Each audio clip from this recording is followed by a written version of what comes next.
शांति। ओम शांति शांति। अंतर मन में ज्योति जगा लो, होगा दूर अंधेरा।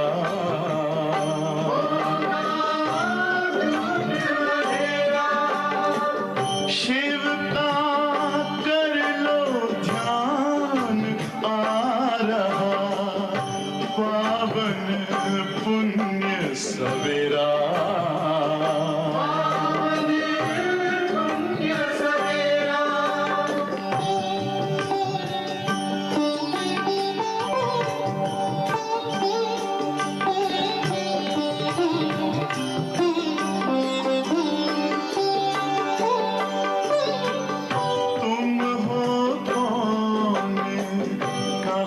से आए अपने आप को जानो, राजयोग के द्वारा अपना परम पिता पहचानो। इसी राजपथ पर चलकर पालो अपना बसेरा।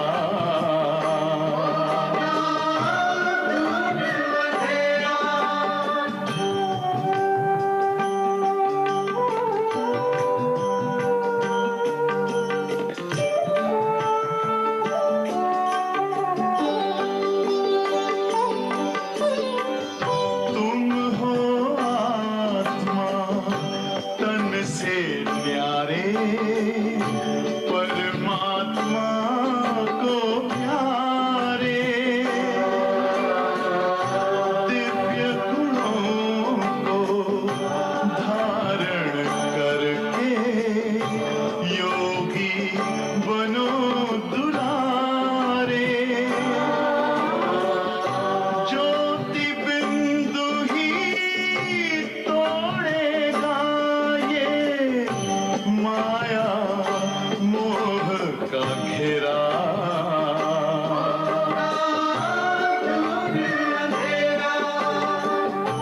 अंतर मन में ज्योति जगा लो, होगा दूर अंधेरा।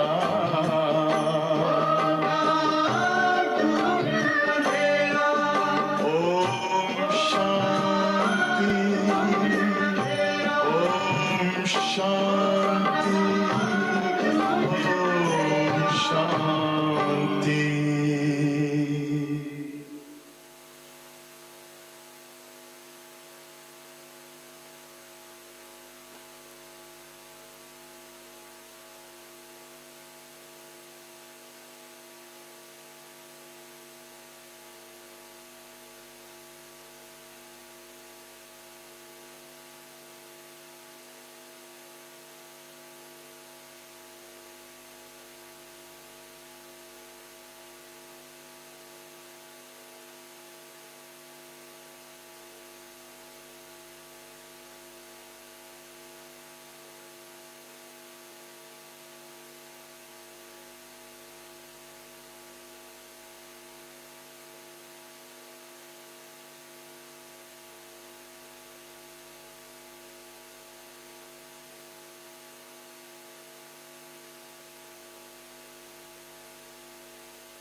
ओम शांति। बाबा कहते हैं, बच्चे तुम्हें निरंतर योगी बनना है। निरंतर योगी अर्थात तुम्हारी याद, शिव बाबा की याद निरंतर हो। पर ये कैसे होगी निरंतर याद? एक बाबा दूसरा न कोई, केवल एक बाबा ही याद आए और कोई याद न आए। ये निरंतर याद कैसे होगी? जब तुम निरंतर अशरीरी बनने का अभ्यास करेंगे। हर वक्त अशरीरी हूँ, मैं आत्मा अशरीरी हूँ। और अशरीरी बनने का अभ्यास कब सहज कर सकेंगे? जब ये बुद्धि में होगा कि अभी घर जाना है, वापस घर जाना है, वापस परम धाम जाना है। वहाँ तो आत्मा है ही अशरीरी, इसलिए जहाँ जाना होता है उस जैसा बनना होता है। तो जब तक वापस जाना है ये सदा बुद्धि में नहीं रहेगा, तब तक अशरीरी भी नहीं बन सकेंगे। और अशरीरी नहीं बन सकेंगे तो निरंतर याद भी नहीं रहेगी, और निरंतर याद नहीं रहेगी तो निरंतर योगी भी नहीं कहलाएंगे। तो ये सब कदम है। घर जाना है इसलिए अशरीरी बनना है, इसलिए निरंतर याद चाहिए। इसी से निरंतर याद होगी और फिर हम निरंतर योगी कहलाएंगे। दूसरी बात बाबा कहते हैं, मैं भगवान एक ही हूँ, बाकी जो भी है वो सब है भगत। कोई भी भगवान नहीं कहला सकता है अपने आप को। कहलाते तो है ना, हाँ, शिवोहम जब कहलाते हैं अपने आप को, या कहते हैं माना मैं ही भगवान हूँ, तो कोई भी भगवान नहीं हो सकता है, सब भगत है। जो शिवोहम कहते हैं वो भी भगत ही है। केवल मैं ही एक भगवान हूँ, क्योंकि मैं सदा विचित्र हूँ, मुझे अपना कोई शरीर नहीं है। और क्योंकि मैं विचित्र हूँ, मैं सदा ही पावन हूँ। शरीर लेने के बाद फिर पतित तो बनना ही है। इसीलिए कोई भी भगवान नहीं हो सकता। मैं ही एक साजन हूँ, कोई भी अन्य साजन नहीं हो सकता है, क्योंकि घर कोई भी नहीं ले जा सकता है। साजन सजनियों को अपने घर ले जाता है ना, तो केवल मैं ही घर ले जा सकता हूँ, इसलिए मैं ही साजन हूँ। और तुम सब सजनियाँ हो, पर कोई साथी बनती हो मेरे साथ और कोई पीछे पीछे आती हो, सबको आना है। और तीसरा, मैं ही सबका बाप हूँ।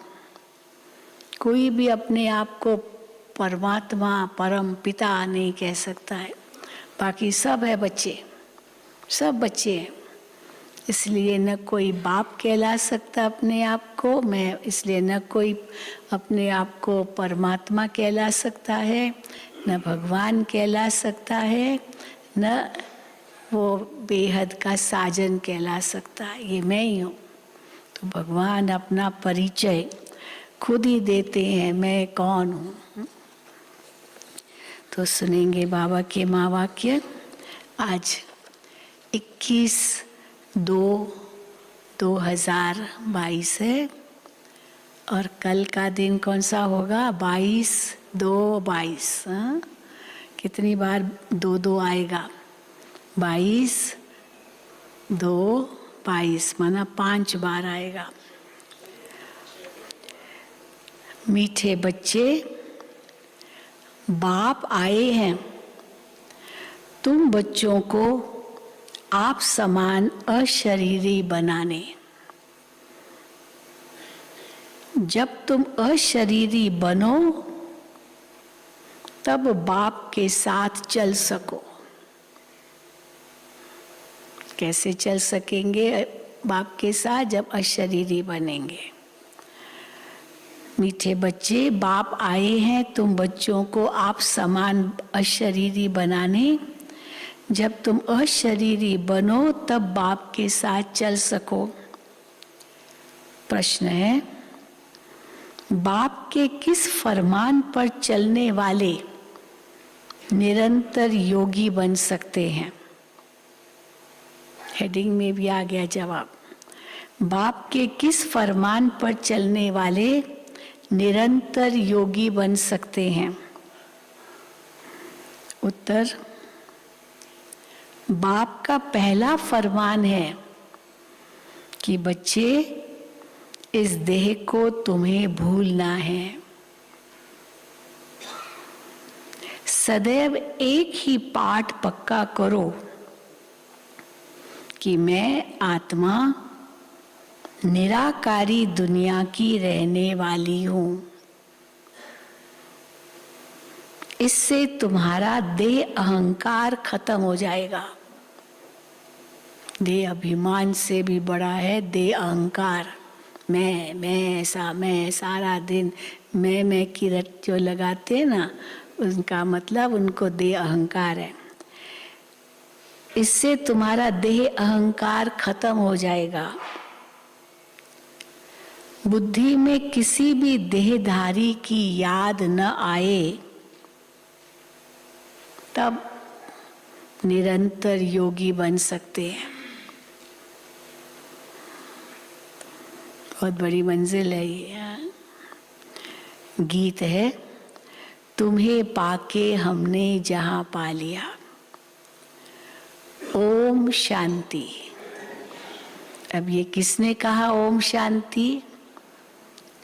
आत्मा ने कहा ओम, अर्थात मैं आत्मा, फिर शांति माना मैं आत्मा शांत स्वरूप हूं। अशांत होकर भी ओम शांति कहा जा सकता है?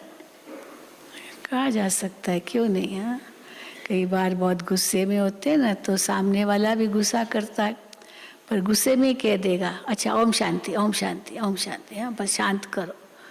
तो ओम शांति गुस्से में भी कह सकता है, परंतु शांत स्वरूप होकर के ओम शांति कहे तब तो उसका फायदा है। तो आत्मा ने कहा ओम, अर्थात मैं शांत स्वरूप हूं। ये सब समझने की बातें हैं। पहले पहले तो अपने को आत्मा निश्चय करो, तब ये निश्चय हो कि मैं आत्मा शांत स्वरूप हूं। पहले पहले तो अपने को आत्मा निश्चय करो। हम आत्मा फर्स्ट, सबसे पहला कदम हम आत्मा। बाद में ये शरीर मिलता है। हम आत्मा किसकी संतान हैं? उस शांति के सागर, ज्ञान के सागर, परम पिता परमात्मा की। और वो परमात्मा सदा ही शांत है, सदा ही शांत है। केवल इस संगम पर ही टॉकी बनता है ना, ऐसे ही कहेंगे ना। वो सदैव शांत है। हम आत्मा तो एक शरीर छोड़ दूसरा लेते हैं, पाठ बजाते हैं। शिव बाबा तो विचित्र है। विचित्र माना उस आत्मा को अपना कोई चित्र नहीं है, इसको बाबा कहते विचित्र। तुमको तो अपना चित्र है, शरीर है चित्र। बोलते रहते हो, वॉकी टॉकी है ना, चलते भी हैं और बोलते भी हैं। बोलते रहते हो। बाप कहते हैं मैं सदैव विचित्र हूं। ब्रह्मा विष्णु शंकर को क्या कहेंगे? शिव बाबा तो सदा विचित्र है, और ब्रह्मा विष्णु शंकर को सूक्ष्म चित्रवान कहेंगे। सूक्ष्म चित्र है उनको, सूक्ष्म शरीर, तो सूक्ष्म चित्रवान कहेंगे। मैं विचित्र हूं। तुम आत्माएं भी मेरे साथ निर्वाण धाम में रहने वाली हो। तो वहां तो हम आत्माएं भी विचित्र है, क्योंकि शरीर ही नहीं है। बाबा जो विचित्र है वो बैठ तुमको अब सुना रहे हैं। तुम आत्माएं सुनती हो, हाँ, वो सुना रहे हैं, हम सुनती हैं। तो बाप कहते हैं मुझे याद करो, ये दुख धाम है। कहते तो हैं हम पतित हैं, दुख धाम माना जहाँ सब पतित है। कहते हैं हम पतित हैं, परंतु हमको ऐसा पतित किसने बनाया? कैसे बन गई पतित हम? बाप ने तो नहीं बनाया पतित, तो किसने बनाया? बाप की तो महिमा तुम करते हो। क्या महिमा करते हो? तुम मात पिता हम बालक तेरे, तुम्हारी कृपा ते सुख घनेरे। तो सुख घनेरे माना पावन होंगे तभी तो सुख मिला होगा। तो बाप तो पतित नहीं बनाता है, वो तो सदा पावन है और पावन बनाता है और सुख देता है। तो पतित किसने बनाया? उसको तो सभी भारतवासी याद करते हैं, जो सुख देने वाला है उसको सभी याद करते हैं। ब्रदरहुड है। फिर जब जिस्मानी बनते हैं, प्रजापिता ब्रह्मा द्वारा रचना होती है। कब बनते हैं जिस्मानी? जब ब्रह्मा द्वारा रचना होती है। आत्माएं तो है ही अविनाशी, परंतु फादरहुड तो नहीं कहेंगे। आत्मा अविनाशी है, परमधाम में अशरीरी है, इसका मतलब ये नहीं कि वही बाप है। आत्मा सो परमात्मा है, नहीं। ऐसे तो फादरहुड तो नहीं कहेंगे कि सब परमात्मा पिता ही पिता है। सन्यासी लोग कहते हैं शिवोहम, फिर कहेंगे तत्त्वम, अर्थात जब कहते शिवोहम तत्त्वम, तुम भी वही हो, अर्थात क्या उनका कहना है कि परमात्मा सर्वव्यापी है, क्योंकि सब भगवान ही भगवान है। तुम भी भगवान ही, मैं भी भगवान, सब भगवान, तो ईश्वर सर्वव्यापी है। फिर तो सब फादर हो जाए। जब कहते हैं परमात्मा एक है, वो पिता है, तो हम सब उनके बच्चे हैं, हम भक्तियां हैं। बाबा फिर से स्पष्ट करते हैं आगे, तो फिर सब एक ही एक कैसे हो गए? फिर तो सब फादर हो जाते हैं। ये तो बेकायदे हो जाए। अब किसी को कहो पिता, लेकिन अभी तक उसको बच्चे हैं नहीं, तो पिता भी तो नहीं कह सकते ना जब तक उसको बच्चे ना हो। पिता तो तब माना जाए जब वो उसको बच्चे हो। बच्चा हुआ तब कहेंगे भाई आपको बच्चा हुआ, मुबारक हो, आप पिता कहलाए। पर तब तक तो पिता नहीं है ना, तो और वो तो है ही पिता, तो जरूर हम बच्चे हैं। तो सब कैसे, अच्छा सब कैसे पिता होंगे, फिर बच्चे कहाँ हैं? तो बाबा कहते हैं फिर तो फादर हो जाते हैं। ये तो बेकायदे हो जाए। बच्चे पुकारते ही हैं मुक्ति और जीवन मुक्ति का वर्षा लेने। तो जब यहाँ आते हो तो अपने को आत्मा समझ बाप को याद करो। बाबा के पास आते हो तो यहाँ देह अभिमान नहीं चलेगा। यहाँ अपने आप को आत्मा समझ बाप को याद करो। हम आत्मा हैं, ऐसे नहीं कि हम परमात्मा हैं, नहीं, हम आत्मा हैं। हम आत्मा हैं, परम पिता परमात्मा के हम सब बच्चे हैं और आत्मा रूप में बच्चे हैं शिव बाबा के, और ब्रह्मा के हम सब बच्चे बच्चियां हैं, ब्राह्मण ब्राह्मणियां हैं। तुम सब ब्रह्मा के बच्चे और शिव बाबा के पोतरे ठहरे। सब याद करते हैं परम पिता परमात्मा को, ओ गॉड फादर कहते हैं। फिर उनको सर्वव्यापी कहेंगे तो फिर वर्षा कहाँ से मिलेगा? फादर माना वर्षा, फादर माना एक, जिससे वर्षा मिलता है, बाकी सब हो गए बच्चे। तो बाबा कहते हैं कि अगर उनको सर्वव्यापी कहेंगे तो वर्षा कहाँ से मिलेगा? भक्ति मार्ग में सब भगवान को याद करते हैं, सब एक को याद करते हैं, क्योंकि वो है ही एक। भगवान है ही एक, तुम सब हो भगत।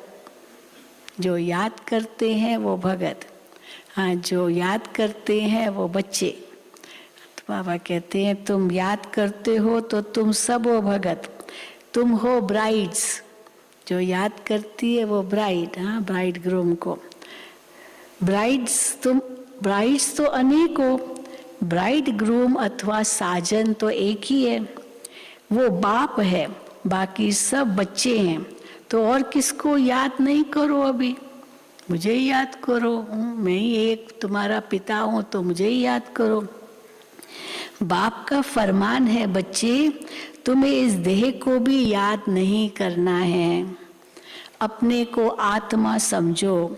आत्मा ही कहती है हम दुखी हैं, हम भ्रष्टाचारी हैं, यहाँ दैवी राज्य तो है नहीं। 5000 वर्ष पहले भारत में लक्ष्मी नारायण का राज्य था। यथा राजा रानी तथा प्रजा सदा सुखी थे, अकाली मृत्यु नहीं होता था, बहुत थोड़े थे।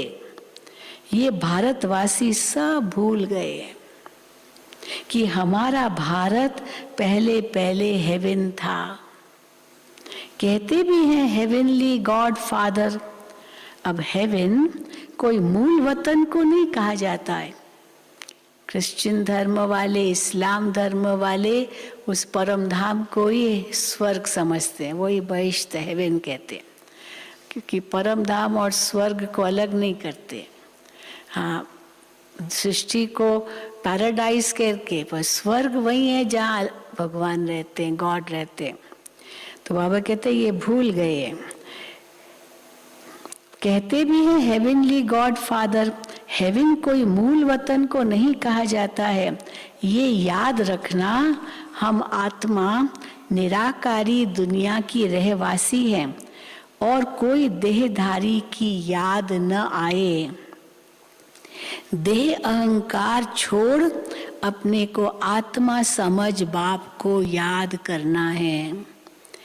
अब ये जो कुंभ का मेला कहते हैं, अभी बाबा कुंभ के मेले की बात कर रहे हैं, वो कोई सुहावने संगम युग का मेला नहीं है। कुंभ मेला संगम पर होता है, त्रिवेणी नदी है इलाहाबाद में, हाँ वहाँ प्रयागराज में। लेकिन बाबा कहते हैं ये वो कोई सुहावना संगम युग का मेला नहीं है। संगम कहा जाता है, हाँ सुहावना संगम युग, कल्याणकारी संगम युग, ये संगम कहा जाता है कलयुग के अंत और सतयुग के आदि को। कलयुग है ही पतित दुनिया, एक भी पावन नहीं है। भल महात्माएं भी है, महात्माएं बहुत है, अपने आप को कहलाए, लेकिन बाबा कहते पावन तो कोई एक भी नहीं है। सब कहते हैं ये पतित दुनिया है, तो कैसे मानते हैं कि हम भी पतित हैं? भले महात्मा कहलाते, परंतु वो भी कैसे पतित हैं? बाबा कहते कुंभ पर जाते हैं पावन बनने के लिए। कितने साधु संत महात्माएं होते हैं कुंभ मेले पर, बात मत पूछो, लाखों लाखों। वो नागे भी उसमें होते हैं तो फिर और बढ़ गए। सब साधु संत महात्मा ये सारे कम से कम 1 करोड़ तो होंगे, ये साधु संत महात्मा नागे मिला के या जो भी। बाबा कहते वो सब जाते हैं कुंभ के मेले में स्नान करने, तो जरूर पतित हैं। कुंभ पर जाते हैं पावन बनने के लिए, गंगा में स्नान करते हैं तो जरूर पतित हैं। साधु संत सब जाते हैं पावन बनने। बाप कहते हैं मैं तब आता हूँ जब बहुत भ्रष्टाचार होता है, मनुष्य बहुत दुखी हो जाते हैं। मैं आकर इन सब का उद्धार करता हूँ। अहिल्याएं, गणकाएं, साधुओं, गुरुओं आदि का उद्धार करने आता हूँ। क्यों? क्योंकि वो तो पावन आत्माएं है नहीं, तो इसलिए उनका उद्धार भी मुझे ही करना है। पतित दुनिया में कोई भी पावन नहीं है, और पावन दुनिया में फिर कोई भी पतित नहीं होता है। ये लॉ है। पावन दुनिया माना सब पावन। तो पावन दुनिया में लॉ ही नहीं है कि कोई पतित वहां हो, और पतित दुनिया में सब पतित, कोई लॉ ही नहीं है कि यहाँ कोई पावन भी हो, वो है ही नहीं। साधु लोग अपने को महान आत्मा कहाँ समझते? बाबा कहते वो तो अपने आप को महान आत्मा भी नहीं समझते, महात्मा भी नहीं समझते। तो क्या समझते हैं? वो तो अपने आप को परमात्मा समझते हैं। शिवोहम धुनी लगाई बैठते हैं, शिवोहम अहम ब्रह्मास्मि। तो जैसे अपने आप को चलो महात्मा कहलाए वो भी ठीक है, समझ सकते, अच्छा महान आत्मा है, लेकिन वो तो अपने आप को परमात्मा कहलाने लगते हैं। तो बाबा कहते हैं वो तो अपने को परमात्मा समझते हैं। शिवोहम कहते हैं। प्राचीन महात्माएं आदि तो कहते थे परमात्मा बेअंत है। ऋषि मुनियों ने तो यही कहा, ईश्वर बेअंत है, बेअंत है, उनका अंत पाना मुश्किल है। इसलिए वेदों में तो नेति नेति नेति नेति, नहीं अंत नहीं अंत, नहीं जानते, यही कह दिया। तो वो तो कहते थे परमात्मा बेअंत है, वो रचयिता और उसकी रचना बेअंत है। तो फिर निर्वाण धाम कैसे ले जाएंगे? उन्हों को पता ही नहीं है कि जीवन मुक्त भी भारत था। उस समय और कोई धर्म नहीं था, सिर्फ सूर्यवंशी और चंद्रवंशी थे। फिर सूर्यवंशी बदल चंद्रवंशी बने। पहले तो केवल सूर्यवंशी थे, फिर वही बदल चंद्रवंशी बने। पुनर्जन्म में तो आते हैं ना, 84 जन्म लेते हैं, 84 लाख नहीं, 84 लाख कहना बाबा कहते ये तो बड़ा गपोड़ा लगा दिया है। कहाँ 84 जन्म और कहाँ 84 लाख। हाँ, कोई छोटी बात को बड़ा चढ़ा करके कोई कहे तो उसको गपोड़ा कहा जाता है। ये तो बड़ा गपोड़ा लगा दिया है। ब्रह्मा का दिन और ब्रह्मा की रात, तो 84 जन्म चाहिए ना। तो बाप बैठ समझाते हैं अब किसको भी याद नहीं करो। बाबा ने सिद्ध किया सब पतित है, अभी कोई पतित को याद करने से पावन थोड़ी बनेंगे। जो सदा ही पावन है उनको याद करो तब पावन बनेंगे। अब किसको भी याद नहीं करो। हम आत्मा मोस्ट बिलविड परम पिता परमात्मा की संतान हैं। ऐसे नहीं कि सब परमात्मा के रूप है, ये तो इम्पॉसिबल है, असंभव है कि सब परमात्मा के रूप है। क्यों ऐसे कहते हैं परमात्मा के सब रूप है? क्योंकि कहते हैं कि आत्मा उसका अंश है, फिर वो अंश जाके उसमें मिल जाती है। पर बाबा कहते हैं अंश तो है ही नहीं, आत्मा परमात्मा का अंश नहीं है, लेकिन जो परमात्मा के गुण हैं जरूर वो उनका अंश आत्मा में भी है। इस हिसाब से अंश, बाकी कोई रूप में अंश नहीं है कि हम उनका अंश है, टुकड़ा है। तो बाबा कहते हैं ये एक ज भूल है। बाप एक ही है, बाकी सब है बच्चे, आत्माएं सब है ब्रदर्स। फिर जब शरीर में आते हैं तो प्रजापिता ब्रह्मा को ग्रेट ग्रेट ग्रैंड फादर कहेंगे ना। तो पहले पहले है ब्राह्मण। शिव बाबा सबसे पहले ब्रह्म जिस तन में प्रवेश करते उनका नाम ब्रह्मा रखते, फिर उनके मुख से ज्ञान देते हैं तो वो बन गए ब्राह्मण। फिर ब्राह्मण पहली रचनाएं, फिर देवताएं उसके बाद बनते, फिर क्षत्रिय वैश्य शूद्र, फिर अंत में बाबा कहते हैं फिर ब्राह्मण बनते हो, फिर पहली रचना। तो इसलिए वो great great great great grand father भी हो गया, 84 जन्म लेते हैं, और फिर डायरेक्ट फादर भी हो गया ब्रह्मा अभी हमारा। तो बाबा कहते हैं आत्माएं सब ब्रदर्स हैं।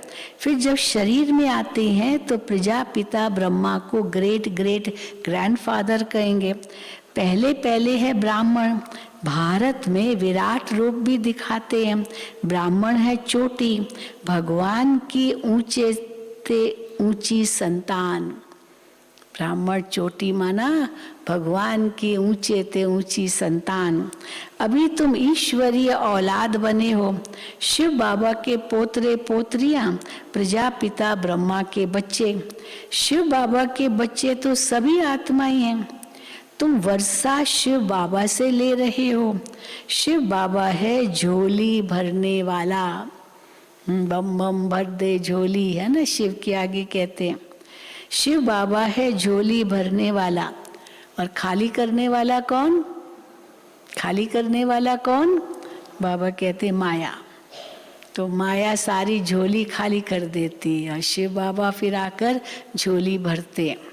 पावन बनाने वाला शिव बाबा, फिर पतित बनाने वाला कौन? माया। तो बाबा कहते खाली करने वाली है माया झोली को। गाते भी हैं पतित पावन सीताराम, परंतु मनुष्यों की बुद्धि में फिर त्रेता वाला राम सीता है। तुम बच्चे जानते हो सतयुग त्रेता है सुख धाम, वहां दुख का नाम निशान भी नहीं रहता। पतित पावन सबका बाप एक ही है। यहाँ तो हनुमान के मंदिर में भी जाकर कहते हैं त्वमेव माता च पिता त्वमेव, सबको माता पिता कह देते हैं। ये कैसे हो सकता है? सबका सद्गति दाता पतित पावन तो एक ही है, वही ज्ञान का सागर है। वो जो सागर से नदियां निकलती है वो तो है पानी। पानी तो पतित पावन हो न सके। कोई भी खंड में ऐसे नहीं कहेंगे कि पानी में स्नान करने से पावन बन मुक्ति को पाएंगे।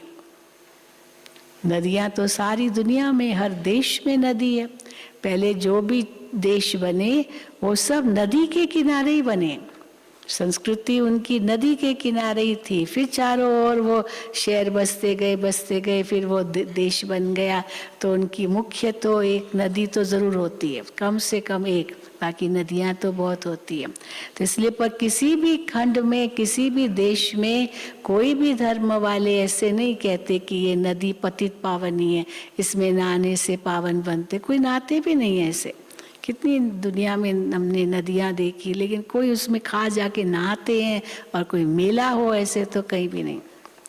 तो बाबा कहते हैं तो ऐसे नहीं कहेंगे कि पानी में स्नान करने से पावन बन मुक्ति को पाएंगे, ये तो हो ही नहीं सकता। हाँ, सागर के आगे तो जरूर जाते लोग। अक्सर करके पश्चिमी दुनिया में बहुत ठंडी होती है ना, तो जहाँ गर्म स्थान है वहाँ जाएंगे और सागर के किनारे लेट जाते। वो बस एकदम लेट, गर्मी चाहिए, धूप चाहिए, क्योंकि उन देशों में धूप ही नहीं होती है। तो फिर गर्म देशों में आते हैं धूप लेने के लिए। तो बाबा कहते हैं सदगति अथवा जीवन मुक्ति दाता एक ही है, ये है पतित दुनिया। भारतवासी जानते हैं 5000 वर्ष पहले भारत में लक्ष्मी नारायण का राज्य था और कोई खंड नहीं था। 5000 वर्ष की बात तुम भूल गए हो। पीछे फिर और खंड आते हैं। अब इतनी वृद्धि हो गई है। देखो बच्चे, ये हमेशा याद रखो। अब क्या याद रखो? जब तुम सुनते हो तो ये मत समझना कि ये दादा या ब्रह्मा बोल रहा है। जब बाबा की मुरली सुनते हो तो ये मत समझना ये दादा व ब्रह्मा बोलता है। शिव बाबा तो सबका रचयिता है, वो बैठ रचना का राज समझाते हैं। ऋषि मुनि तो सब कहते रहे हैं परमात्मा बेअंत है, तो वो रचना का राज कैसे समझाएंगे? न रचयिता का राज न रचना का राज सुना सकते या बता सकते हैं। हम नहीं जानते यही कहते हैं। आस्तिक तो तुम ब्राह्मण हो, क्योंकि नहीं जानना माना नास्तिक। बाबा उनको नास्तिक कहते जो नहीं जानते। तुम तो आस्तिक हो, तुम तो जानते हो। आस्तिक तो तुम ब्राह्मण हो जो निश्चय करते हो कि बाबा हमको अपनी और अपनी रचना की नॉलेज देते हैं। हम आस्तिक बने हैं क्योंकि हमको रचयिता रचना का ज्ञान है। त्रिकालदर्शी बनाते हैं। ऋषि मुनि आदि कोई भी त्रिकालदर्शी नहीं थे। अगर त्रिकालदर्शी होते तो तीनों कालों का ज्ञान देते, पर नहीं, केवल आधा कल्प का ही इतिहास है बस। चलो वो बताते भी होंगे कुछ भी, लेकिन उसमें भी बाबा कहते हैं कितना मिक्सचर हो गया है। फिर कहेंगे सतयुग में भी असुर थे, त्रेता में भी असुर थे, फिर असुर तो सारी हर वक्त ही है, फिर ऐसे तो ये तो कहाँ हुए त्रिकालदर्शी। तो ऋषि मुनि आदि कोई भी त्रिकालदर्शी नहीं। बाप कहते हैं देवी देवता भी त्रिकालदर्शी नहीं है। सिर्फ कौन त्रिकालदर्शी है? बाबा कहते हैं सिर्फ तुम ब्राह्मण। नशा चढ़ाओ, सिर्फ हम ब्राह्मण सारे कल्प में त्रिकालदर्शी है। ये ब्राह्मणों की चोटी है, ब्राह्मणों से नई रचना होती है। तुम हो सबसे उत्तम, तुम बाप की श्रीमत पर भारत को श्रेष्ठ ते श्रेष्ठ बनाते हो। श्रीमत भगवान की है, कृष्ण की नहीं है। कृष्ण पतित पावन नहीं है, पतित पावन तो एक ही है, वो सबका बाप है। हमेशा याद करो, हम आत्मा इन ऑर्गन्स द्वारा सुनते हैं। आत्म अभिमानी भव, हम आत्माओं को ज्ञान देता हूँ। शिव बाबा कहते मैं आत्माओं को ज्ञान देता हूँ। तब गाया हुआ है आत्माओं को परमात्मा करके ज्ञान देते हैं। उसके लिए क्या गायन है? ज्ञान अंजन सतगुरु दिया, अज्ञान अंधेर विनाश। पतित पावन सदगति दाता भी वही है। तो बच्चों को बाप पैदा करते हैं, फिर टीचर बन करके पढ़ाते हैं। शिव बाबा तीनों काम करते हैं, बाप बनकर बच्चों को पैदा करते हैं, फिर टीचर बनकर पढ़ाते हैं, फिर गुरु बनकर सदगति देते हैं। सदगति में ले जाने वाला सदगति दाता एक ही बाप है। तुम बच्चे नई दुनिया में जाने के लिए अथवा मनुष्य से देवता बनने के लिए ये पढ़ाई पढ़ रहे हो। ये भी नहीं कभी भूलना है। घर जाना है, फिर नई दुनिया में आना है, देवता बनना है, इसके लिए ये पढ़ रहे हैं। बाबा कहते कभी ये भूलना नहीं है। अभी ये पतित मनुष्य सृष्टि खत्म होकर देवी दुनिया बनने वाली है। अभी भल देवताओं को पूजते हैं, कितनी पूजा करते हैं सब देवताओं की। 33 करोड़ देवता हैं, उनकी भी पूजा करते ही रहते हैं।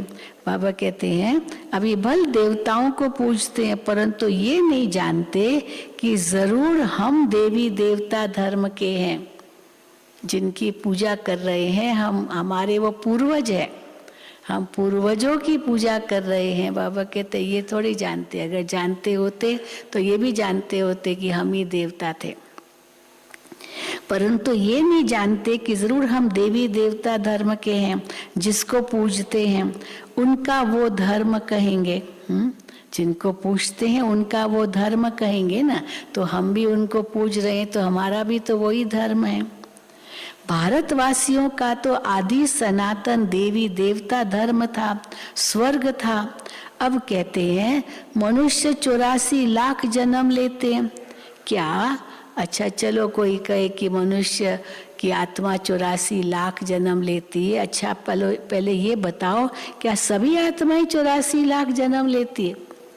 जब हम 84 कहते तो भी बाबा कहते सभी नहीं लेती है, तो क्या 84 लाख जन्म या योनि जो कहते सभी आत्माएं लेती है? और फिर इतना ही नहीं, कहेंगे मनुष्य जन्म में ही आपके पाप धुलेंगे और तुमको मोक्ष मिलेगा। फिर मनुष्य जन्म में अगर पाप किया तो फिर जाओ 84 लाख योनियों में, फिर तो कोई अंत ही नहीं है। हाँ? इतने लाख जन्म हो तो उसके लिए बहुत बड़ा कल्प चाहिए। ये भी ड्रामा अनुसार खेल बना हुआ है, जो ऐसे कहते रहते हैं जो पास्ट हुआ सो ड्रामा। मूल वतन सूक्ष्म वतन को भी तुम बच्चे ही जानते हो। तुम हो स्वदर्शन चक्रधारी, त्रिकालदर्शी स्वदर्शन चक्रधारी भी। वो विष्णु को स्वदर्शन चक्रधारी कहते हैं। तो बाप समझाते हैं विष्णु के 2 रूप लक्ष्मी नारायण स्वदर्शन चक्रधारी नहीं है। स्वदर्शन चक्रधारी तुम ब्राह्मण हो। कितना फर्क हो जाता है। वो फिर कहते हैं कृष्ण का स्वदर्शन चक्र था, लड़ाई के मैदान में चक्र चलाया। हाँ, और दिखाते हैं ना कि जब धृतराष्ट्र संजय से पूछता है तुम क्या देख रहे हो, तो क्या देख रहे हो? जब लड़ाई चल रही थी तो धृतराष्ट्र बार बार पूछ रहा है संजय से कि क्या हो रहा है, तो कहते हैं मैं तो बस यही देख रहा हूँ कि श्री कृष्ण का स्वदर्शन चक्र ही चल रहा है, वही चक्र ही चल रहा है और ये सब नाश हो रहे हैं, उसको वही दिखाई दिया। तो बाबा कहते हैं, वो फिर कहते कृष्ण का स्वदर्शन चक्र था, लड़ाई के मैदान में चक्र चलाया, फिर कौरव मारे गए, लेकिन देवता कभी हिंसा थोड़ी करते हैं, वो तो डबल अहिंसक है, न उसमें विकार है न लड़ाई है। सबसे बड़ी हिंसा है एक दो को विष पिलाना, काम कटारी चलाना। बाप कहते हैं इससे आदि मध्य अंत दुख भोगते आए हो। सतयुग में काम कटारी नहीं चलती थी, वाइसलेस राज्य था, सर्वगुण संपन्न मर्यादा पुरुषोत्तम थे, हिंसा थी नहीं। इस समय रावण का राज्य है, 5 विकार सर्वव्यापी है। बाबा ये सब क्यों बता रहे हैं? देख तो रहे हैं ना सब, लेकिन बाबा को बताना पड़ता, नहीं तो यहाँ पर लगाव हो जाए। पर बच्चे कैसे इस यहाँ के लगाव से मुक्त हो जाए, यहाँ से मोह हट जाए, इस दुनिया से बुद्धि हट जाए, तो इसलिए बाबा को बताना पड़ता। इस साइंस से इस समय रावण का राज्य है, 5 विकार सर्वव्यापी है, और वो फिर कह देते परमात्मा सर्वव्यापी है। इस साइंस से जो भी विमान आदि निकले हैं, अभी 100 वर्ष के अंदर ही निकले हैं। ये किस लिए निकले हैं? ये ट्रायल हो रही है, ट्रायल हो रही है। किसकी ट्रायल हो रही है? जो अभी इतने सुंदर सुंदर विमान ये क्या नहीं बन रहे हैं, सब विज्ञान का सुख जो मिल रहा है। बाबा कहते हैं किसकी ट्रायल हो रही है? ये सब चीजें फिर भविष्य में काम आने वाली है, वो सतयुग में तुम्हारे काम आने वाली है। इन्हों के द्वारा अभी सब कुछ विनाश हो जाएगा, यही विनाश के भी निमित्त बनेंगे, फिर यही फिर स्थापना के भी निमित्त बनेंगे। अभी सब कुछ विनाश हो जाएगा, फिर ये सुख के काम आएंगे। यहाँ तो सुख भी है तो दुख भी है। इसको माया का पॉम्प कहा जाता है। विनाश हो ये तो अच्छा है ना, इतना माया का पॉम्प है, इतना दुख है, इतनी अशांति है, कितना है, तो बाबा कहते ये तो अच्छा है ना। विनाश हो ये तो अच्छा है ना। कहते भी हैं पतित पावन आओ, क्या आकर करूं। हाँ, कई बार होता है ना, मनुष्य इतना बीमार है, मरता भी नहीं है, मंजा भी नहीं छोड़ता है, खाली सेवा ही सेवा ले रहा है। तो कई कहते हैं ना बेचारा अभी जाए ना, अच्छा है जाए, सेवा भी बहुत ले रहा है। कल भी एक माता आई मेरे पास, कहती है बहन जी एक बात पूछो, मेरी जो लौकिक माँ है ना बहुत बुजुर्ग हो गई है, उनको लकवा हो गया। कितने साल से? 30 साल से लकवा हो गया, और हम 3 बहनें हैं, उनकी एक एक करके सेवा करते। हम तो ससुराल में रहते हैं, फिर भी आके सेवा करते। बेटा बहू तो कुछ नहीं करते, फिर करते। अभी हमें ये बताओ ये कैसे जल्दी मुक्त हो जाए, कैसे मुक्त हो जाए, बस आप वो विधि बताओ कैसे जल्दी मुक्त हो जाए। तो हमने उनको बताया, ऐसे कहते हैं जैसे भाई किसको कहना कि मुक्त हो जाओ। कहीं ना कहीं उसकी रग लगी हुई है, इसलिए शरीर नहीं छोड़ती। वो आत्मा शरीर में जैसे बंधी हुई है, नहीं छोड़ती है शरीर। तो अगर उनको मुक्त करना है ना, तो जिसमें उसकी रग है या जिसकी उसमें रग है, वो उसके पास जाए और कहे उसको कि अभी मुक्त हो जाओ, अभी मुक्त हो जाओ, अभी मुक्त हो जाओ।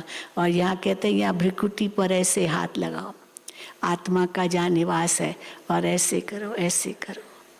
सचमुच मैंने ये अनुभव किया है, मेरी लौकिक माँ का मैंने अनुभव किया। बहुत बिल्कुल बेड रिडन थी कितने मास से, तो कैसे मेरी लौकिक मौसी का बहुत मोह था उनमें, माना उनकी बहन थी छोटी बहन, बहुत मोह था, और मौसी का इतना मोह था बात मत पूछो। मैंने उनको कहा अभी इनको मुक्त करो, इनको मुक्त करो। अब मुझे मधु बनाना है, दादी जी कहे नहीं तुम रहो, तुम वहीं रहो क्योंकि सेवा करनी है अंत तक, तो अभी मुझे मधु बनाना है। तो मैंने कहा अभी जल्दी मुक्त करो। तो जब मौसी ने ऐसे किया अभी मुक्त हो जाओ, अब मुक्त हो जाओ, मैं तुमको छुट्टी देती हूँ, मुक्त हो जाओ।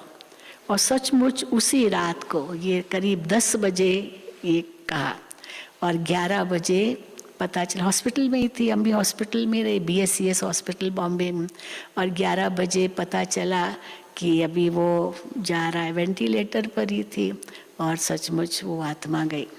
तो मुक्त हो जाओ, तो मुक्त करने के लिए ये भी एक विधि है। तो वो मैंने उनको कल बताई, तो कहती हाँ अब मैं यही करूँगी। अब क्योंकि कहाँ तक सेवा करते रहेंगे, शरीर भी नहीं छोड़ते। तो देखो बाबा क्या कहते हैं। तो इसलिए दुनिया भी अभी ऐसे ही हो गई है, ये हाल है दुनिया का, पतित इतनी हो गई है। लेकिन फिर भी मोह तो है ना, तो इसलिए इतना जल्दी विनाश भी नहीं। रोज सुनते हैं हाँ कैसे अमेरिका रशिया आपस में एक दो का विरोध हो रहा है, वो कहेगा मैं बॉम्ब गिराऊंगा, वो कहे मैं बॉम्ब गिराऊंगा, अगर एक ने भी गिराया तीसरा विश्व युद्ध हो जाएगा, इतना अभी बहुत टेंशन है। तो इसलिए बाबा कहते हैं हाँ, बाप समझाते बच्चे ये खेल बना हुआ है, इस समय सब दुखी हो, बाप कहते जब सब दुखी हो जाते हैं तभी मुझे आना पड़ता है। कलयुग अंत और सतयुग आदि का ये संगम है। वो संगम पर कुंभ का मेला करते हैं, वो है पानी के सागर और नदियों का मेला। तुम कहेंगे ये है परम पिता परमात्मा और हम आत्माओं का मेला। बाबा को अपना शरीर तो नहीं है। बाप कहते बच्चे मुझे नॉलेज देने के लिए तन जरूर चाहिए, नहीं तो मैं कैसे बात करूं, इसलिए मैं इनको एडॉप्ट करता हूं। तुम अब ईश्वर के सम्मुख बैठे हो, बाप द्वारा जानते हो हम ईश्वर के बच्चे हैं। अब परम पिता परमात्मा पूछते हैं मैं आऊं कैसे, किसमें प्रवेश करूं? जरूर मुझे पतित दुनिया पतित शरीर में आना पड़ता है। ये सब सांवरे हैं, सब इस समय सांवरे हैं, सब आत्माएं पतित हैं। बाप कहते हैं तुम सब गोरे थे अब सांवरे हो, तुम हर एक का नाम है, सांवरे हो गए हो, गोरे थे तो तुम सब एक का नाम है श्याम सुंदर, सबका नाम है श्याम सुंदर। हम सुंदर थे, श्याम बन गए, फिर सुंदर बनते हैं, तो सबका नाम श्याम सुंदर। अभी श्याम बने हो, कृष्ण को कहते हैं श्याम सुंदर। बरोबर भारत पहले सुंदर था, गोल्डन एज था, फर्स्ट क्लास प्रकृति थी, वहाँ लूले लंगड़े आदि नहीं होते। कृष्ण है नंबर 1 श्याम सुंदर, नंबर 1 श्याम सुंदर श्री कृष्ण। शिव बाबा इनके यानी ब्रह्मा के ही तन का आधार लेकर इनको और साथ साथ तुम बच्चों को श्याम से फिर सुंदर बनाते हैं। अच्छा, मीठे मीठे सिखिल दे बच्चों प्रति माता पिता बाप दादा का याद प्यार और गुड मॉर्निंग। रूहानी बाप की रूहानी बच्चों को नमस्ते। हम रूहानी बच्चों की रूहानी बाप दादा को याद प्यार, गुड मॉर्निंग और नमस्ते। धारणा के लिए मुख्य सार, पहला, हम ब्राह्मण चोटी सबसे उत्तम है। नशा चढ़ाओ, हम ब्राह्मण चोटी सबसे उत्तम है। इस नशे में रह श्रीमत पर भारत को श्रेष्ठ ते श्रेष्ठ बनाने की सेवा करनी है। आस्तिक बनना और बनाना है। दूसरा, देह अहंकार को छोड़ आत्म अभिमानी बनना है। विचित्र यानी अशरीरी बनने का पूरा पूरा पुरुषार्थ करना है। वरदान, श्रेष्ठ पुरुषार्थ द्वारा हर शक्ति व गुण का अनुभव करने वाले अनुभवी मूर्त भव। श्रेष्ठ पुरुषार्थ द्वारा हर शक्ति व गुण का अनुभव करने वाले अनुभवी मूर्त भव। सबसे बड़ी अथॉरिटी कौन सी है? अनुभव की अथॉरिटी। सबसे बड़ी अथॉरिटी अनुभव की है। जैसे सोचते और कहते हो कि आत्मा शांत स्वरूप है, सुख स्वरूप है, ऐसे एक एक गुण व शक्ति की अनुभूति करो और उन अनुभवों में खो जाओ। जब कहते हो शांत स्वरूप, तो स्वरूप में स्वयं को, दूसरे को शांति की अनुभूति हो।